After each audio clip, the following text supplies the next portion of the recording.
J'ai jamais fait du tout d'espagnol. Et j'étais très frustrée. Il faut que je trouve une solution pour apprendre. J'étais aussi un petit peu bloquée. Avant, je n'aurais pas pu faire tout ça. Et je suis super contente parce que je commence à comprendre. C'est extraordinaire. On est, je sais pas, 12, 14 à Valence, là, à se retrouver autour d'un verre.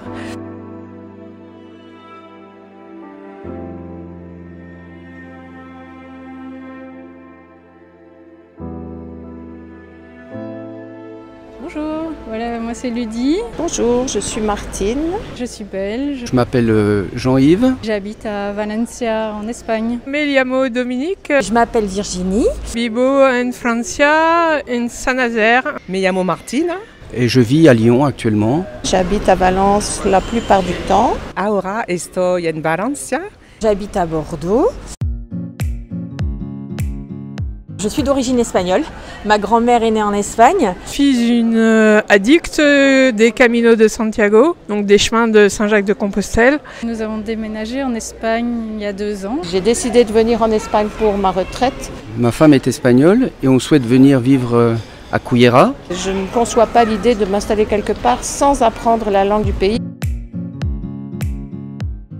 Je crois qu'il était en dessous de 0 puisque j'ai jamais fait du tout d'espagnol. Alors 0, 0 de chez 0. Là.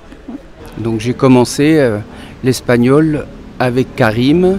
Je suis arrivée en Espagne en ne sachant dire que una cerveza por favor.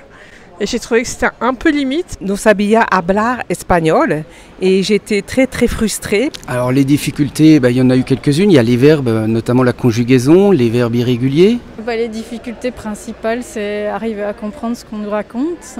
Les Espagnols parlent très vite. C'est tout ça qui fait que on se dit il faut que je trouve une solution pour apprendre. Je peux me faire comprendre quand je cherche quelque chose ou discuter avec la petite madame qui vend son fromage ou avec les ouvriers qui coupent le bois dans le bois d'à côté. Je peux aller discuter avec des commerçants sans aucun problème. J'arrive vraiment à me débrouiller maintenant seul en espagnol, oui. Et puis là, je viens de passer 15 jours au bord de la mer en Espagne et je suis super contente parce que je commence à comprendre ce que disent les gens en espagnol et parce que j'arrive à m'exprimer un peu. Avant, je n'aurais pas pu faire tout ça, c'était quasiment impossible. Non, j'aurais pas pu.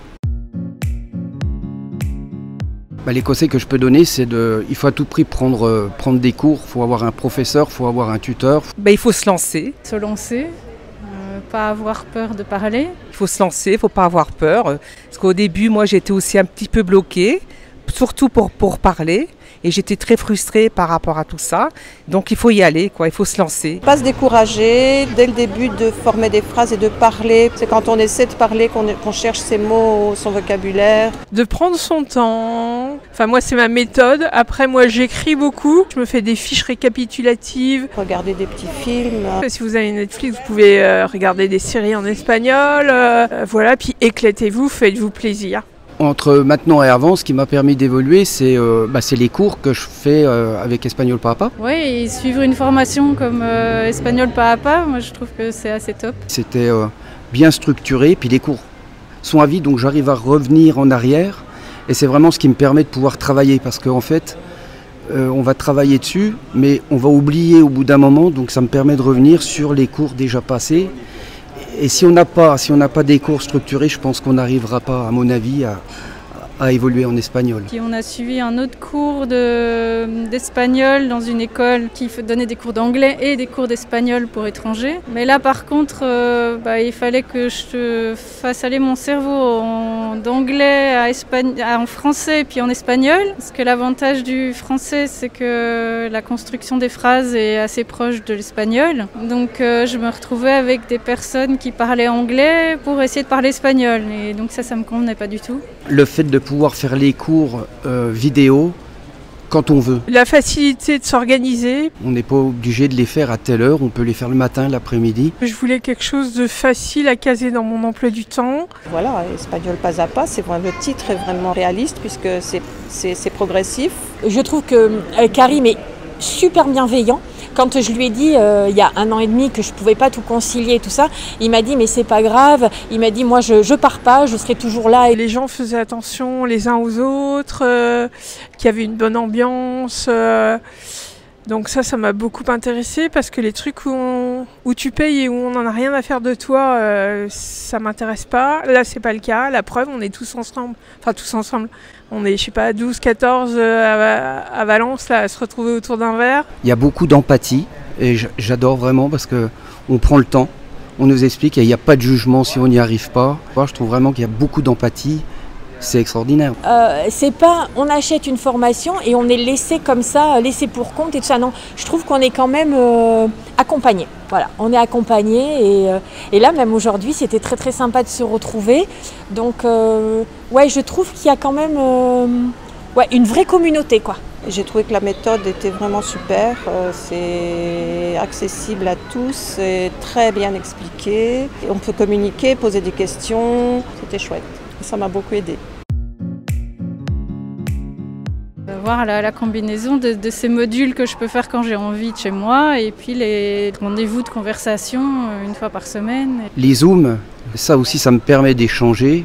Et aussi les Zooms, et ça nous permet de se remettre dans cet univers de l'Espagne. Vraiment ce que je préfère c'est les modules de conversation où on est du même niveau et où on doit vraiment parler de tout et de rien. Et on apprend des autres aussi, on a un petit groupe, parce que ça donne envie d'essayer encore plus.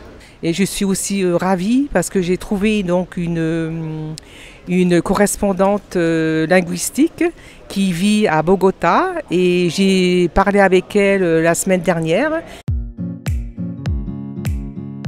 Je dirais, vas-y, c'est plein de bienveillance à Espagnol pas à pas.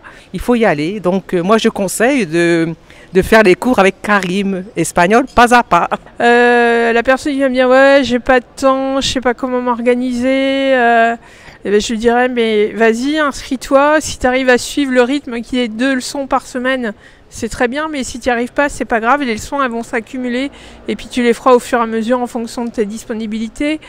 Qu'il n'hésite pas, puisque Espagnol pas à pas, c'est vraiment un cours avec ce que je viens de dire, avec on peut poser des questions, etc. Donc ça complète ce qu'on fait à côté. Et puis je vais lui dire vas-y, parce que vraiment l'équipe, alors je vais reprendre les membres de l'équipe, donc Karim, Ted qui est derrière la caméra, Natalia qui est en Argentine, hein, si je ne me trompe pas, et Pauline qui est en France. Voilà, vous êtes vraiment une super équipe. Il faut se lancer, il ne faut pas avoir peur.